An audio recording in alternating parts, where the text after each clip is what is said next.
friends, welcome to Abhi's Kaimanam. இன்னைக்கு நம்ம சேனல்ல pumpkin சப்பாத்தி எப்படி பண்றதுன்னு பார்க்க போறோம். pumpkinனா பரங்கிக்காய் தான். அதை எப்படி சேர்க்கிறது அப்படினே நமக்கு தெரியாது. குழந்தைங்க எல்லாம் விரும்பி சாப்பிட மாட்டாங்க. இல்லனா எப்ப பார்த்தாலும் அந்த புளிக்குழம்பு அந்த மாதிரியே தான் வைப்போம். அதுக்கு டிஃபரண்டா இந்த மாதிரி சப்பாத்தில ட்ரை பண்ணி பாருங்க. நம்ம சேர்த்திருக்கதே தெரியாது. குழந்தைங்களும் ரொம்ப விரும்பி சாப்பிடுவாங்க. அவ்வளோ சாஃப்டா இருக்கும். கொஞ்சம் கூட டேஸ்ட்ல டிஃபரன்ஸே தெரியாது. வாங்க இதை எப்படி பண்றதுன்னு பார்க்கலாம். இது பண்ணுறதுக்கு முதல்ல நான் இன்றைக்கி இந்த மாதிரி மீடியம் சைஸ்டு ஒரு பரங்கி இது ஃபுல்லாக எடுத்திருக்கேன். இது ஃபுல்லாகவே போட்டால் தான் நல்லா டேஸ்ட்டாக இருக்கும். இதோடைய விதை பகுதியும் அந்த சதை பகுதியும் மட்டும் நம்ம மேலாக்க எடுத்துட்டு தோலையும் நம்ம சீச்சிடலாம்.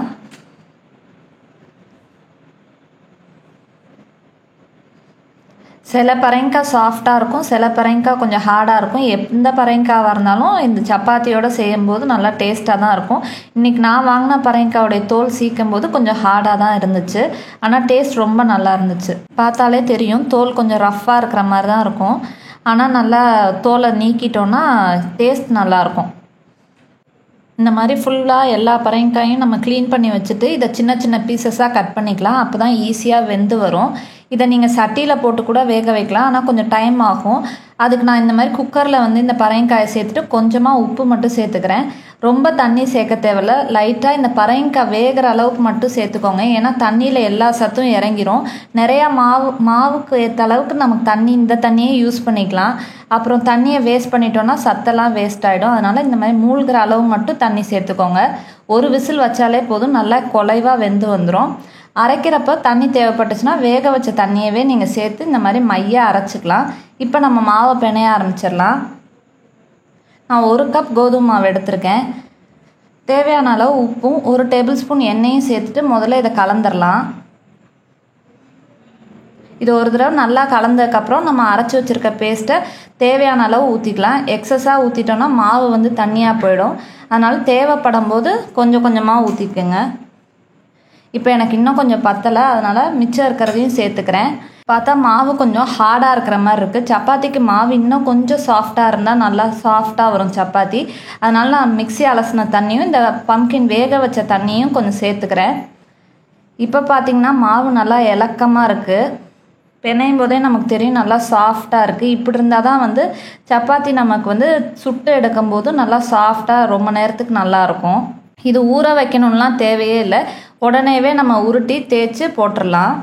இதுக்கு வர மாவுக்கு நீங்கள் கோதுமை மாவு கூட நீங்கள் தொட்டுக்கலாம். இல்லைனா அரிசி மாவு தொட்டுட்டாலும் நல்லா தேய்க்க வரும். நல்லா இதை மெல்லிஸாகவே தேய்ச்சிக்கலாம். கனமாக தேய்க்கணும்லாம் எதுவுமே இல்லை. எப்போதும் சப்பாத்தி தேய்க்கிற மாதிரி நல்லா மெல்லிஸாக தேய்ச்சிக்கலாம்.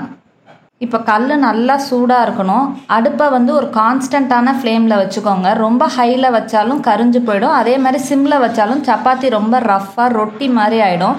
அதனால் மீடியம் ஃப்ளேமை விட கொஞ்சம் அதிகமாக வச்சுக்கோங்க. ஹை ஃப்ளேமை விட கொஞ்சம் கம்மியாக வச்சுக்கோங்க.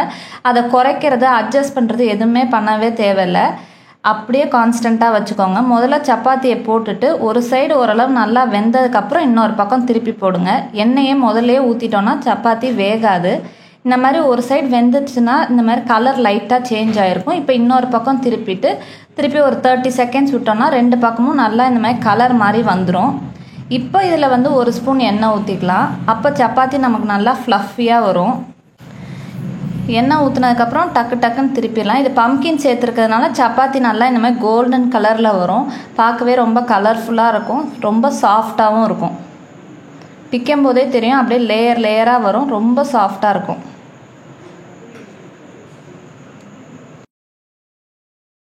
அவ்வளவுதான், நம்மளோட சூப்பரான பம்ப்கின் சப்பாத்தி ரொம்ப ஈஸியா ரெடி ஆயிடுச்சு. இது ரொம்ப ஹெல்தி. குழந்தைங்களுக்குலாம் கண்டிப்பா செஞ்சு கொடுங்க. நீங்களும் இந்த ரெசிபி உங்க வீட்டுல ட்ரை பண்ணி பாருங்க. உங்களுக்கு இந்த வீடியோ பிடிச்சிருந்துச்சுன்னா எங்க சேனலுக்கு சப்ஸ்கிரைப் பண்ணுங்க. தேங்க்யூ.